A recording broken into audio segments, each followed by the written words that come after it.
अभी हम जो है वो लूप्स पे बात करेंगे। बेसिकली सबसे पहले हम उसका प्रिंसिपल समझ लेते हैं, फिर आगे हम बात करेंगे लूप्स। और लूप होती क्या है? जब भी आपने प्रोग्रामिंग में आइट्रेशन करनी यानी कि बार बार कोई काम रिपीटेडली करना हो तो वो उसका बेहतर वे है कि आप लूप इस्तेमाल करें। ठीक है, लूप की 3 स्टेट्स हैं। ठीक है, पहली स्टेट जहाँ से लूप में स्टार्ट हुआ है, लेट्स से मैंने एग्जांपल यूज किया, मैं 1 से लेके 5 तक लिखना चाहता हूँ। ठीक है, तो वाया लूप के लिए आते हैं। ठीक है, तो जहाँ से मैंने लूप अपनी स्टार्ट करनी है वो हमारी स्टार्टिंग स्टेज होगी, और जब हमने जहाँ पे लूप को खत्म करना है वो हमारी कंडीशनल स्टेट, टर्मिनेट स्टेट या एंडिंग स्टेट होगी। ठीक है, अच्छा, पहली स्टेट से खास इंक्रीमेंट या डिक्रीमेंट के लिहाज से हम नेक्स्ट स्टेट पे जाते जाते अपने आखिरी स्टेट तक पहुंचते हैं। तो ये जो दरमियानी स्टेट है ये इसको इंक्रीमेंट या डिक्रीमेंट करते हैं अकॉर्डिंग टू आवर रिक्वायरमेंट। अगर आप लो वैल्यू से हाई की तरफ जा रहे हैं तो जाहिर बात है आप लो में ऐड करते जाओगे, इंक्रीमेंट करते जाओगे, आप हाई वैल्यू तक चले जाओगे। और अगर आप हाई वैल्यू से लो की तरफ जाना चाहते हैं तो आप हाई वैल्यू में डिक्रीमेंट करके लो तक पहुंच जाओगे, यहाँ तक कि फाइनल स्टेट में जहाँ पे आप उसे खत्म करें। ठीक है, अच्छा, टाइप्स कौन सी हैं लूप्स की? लूप्स की टाइप जो सी शार्प में है वो दो है बेसिकली कैटेगरीज, उनकी बेस पे है। पहली कैटेगरी है इंडेक्स बेस, जो आज हमने करना है। इंडेक्स बेस से क्या मुराद है? हम उसको कोई किसी इंडेक्स से उठाते हैं। जैसे मैं कहता हूँ कि सब्जियों की एक लिस्ट है या फलों की एक लिस्ट है, एप्पल है, एप्पल है, बनाना है, मैंगो है, इनकी एक लिस्ट है।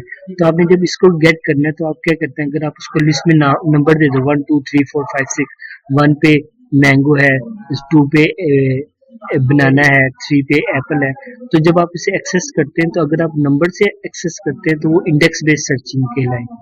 ठीक है, और अगर आप उसके नाम से एक्सेस करते हैं तो वो आइटम बेस्ड होगा। ठीक है, तो आइटम बेस्ड के लिए हम जो लूप इस्तेमाल करते हैं वो होती है फॉर ईच लूप।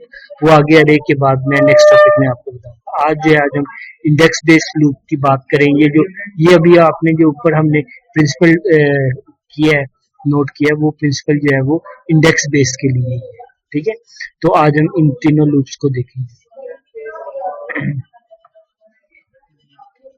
सबसे पहले कंसोल राइट किया वाइल लूप के लिए। ये वाइल लूप में आगे शुरू करने लगा, ये मेरी स्टार्टिंग स्टेट है जहां से मैंने उस लूप को स्टार्ट करना है। ये मेरी कंडीशनल स्टेट है जहां पे उसे खत्म करना है। वाइल में मैंने कहा जब तक ये कंडीशनल ट्रू रहे तब तक आपका ये वाला काम उसके अंदर जो है वो होता रहे। ठीक है, तो यहाँ पे मैं आई की वैल्यू को प्रिंट आउट करवा रहा हूँ, और ये आखिरी स्टेट, वो जो तीसरी स्टेट है इंक्रीमेंट या डिक्रीमेंट वाली, वो मैं यहाँ पे कर रहा हूँ। ठीक है, अगर आप ये दरमियानी वाली स्टेट इंक्रीमेंट या डिक्रीमेंट नहीं करते तो आपकी वैल्यू कभी भी आपके एंडिंग स्टेट तक नहीं पहुंच सकती। तो इस वजह से अगर आप ये लगाना भूल जाएंगे तो इन्फिनिटी लूप बन जाए। इसलिए आपने हमेशा इंक्रीमेंट या डिक्रीमेंट करना है ताकि आप टर्मिनेट स्टेट तक पहुंच सकें। उसके बाद डू वाइल लूप है। अच्छा, इसमें देखें कि वाइल लूप में पहले कंडीशन आ रही है, उसके बाद जो काम हमने करना है वो हमने डेफिनेशन के अंदर लिखा। इसका मतलब ये है कि अगर पहली दफा ही मेरी वैल्यू अगर मैं 11 कर देता हूँ इसको, अब देखें कंडीशन मैंने कहा है कि आई लेस देन इक्वल टू 5, 5 से कम हो, लेकिन मैंने आई की वैल्यू 11 कर दी है। तो पहली दफा ही जब ये कंडीशन चेक होगी तो ये फॉल्स हो जाएगा। क्यों? क्योंकि ये वैल्यू जो है वो 5 से छोटी या 5 के बराबर नहीं है। ठीक है, तो इस वजह से हम ये कह सकते हैं कि minimum execution of while loop is 0। ठीक है, बहुत अहम प्रॉपर्टी है। ठीक है, हो सकता है पहली दफा ये लूप ना चले। अच्छा, उसके मुताबिक डू व्हाइल लूप है। डू व्हाइल लूप में क्या होता है? डू व्हाइल लूप में पहले स्टार्टिंग स्टेट हमने बनाई, उसके बाद काम जो है वो पहले हो रहा है। डू मीन डू समथिंग, काम हमने करना है वो पहले करना है, और इंक्रीमेंट डिक्रीमेंट हमेशा इस काम के अंदर होता है। ठीक है, तो वो हमने कर दिया। उसके बाद कंडीशन चेक हुई है। ठीक है, अब इसमें पता क्या है, इसमें कंडीशन बाद में आ रही है। जहां पे भी बाद में आ रही है तो पहले काम होगा, उसके बाद कंडीशन चेक होगी। ठीक है, तो इस वजह से minimum execution of do while loop is 1। इसकी अगर स्टेटमेंट हो सकता है रॉन्ग हो तो तब भी ये एक दफा लाजमी चलेगा।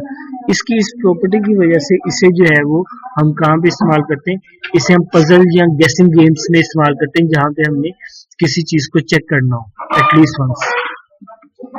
अच्छा जी, उसके बाद फोर लूप है। फोर लूप की भी मिनिमम एग्जीक्यूशन 0 है, क्यों? क्योंकि इसमें कंडीशन पहले आ गई। जहां पे भी कंडीशन पहले आएगी तो कंडीशन चेक होगी, उसके बाद आगे काम होगा, ठीक है। अगर कंडीशन फॉल्स होगी तो नीचे काम नहीं होगा, इसलिए इसकी मिनिमम एग्जीक्यूशन जो है वो 0 है। इसमें फर्क सिर्फ इतना है कि वो जो तीन स्टेटमेंट्स हमने लिखी थी लूप के लिए, वो तीनों एक ही स्टेटमेंट के तौर पे शो की जाती है, ठीक है। लेकिन ये स्टेटमेंट टर्मिनेटर दरमियान में लगा है, इसका मतलब ये है कि हर स्टेटमेंट अलग अलग काम करेगी, ठीक है। लेकिन ये तीनों लिखी एक ही स्टेटमेंट के तौर पे, ठीक है। इसको चलाते हैं, चेक करते हैं।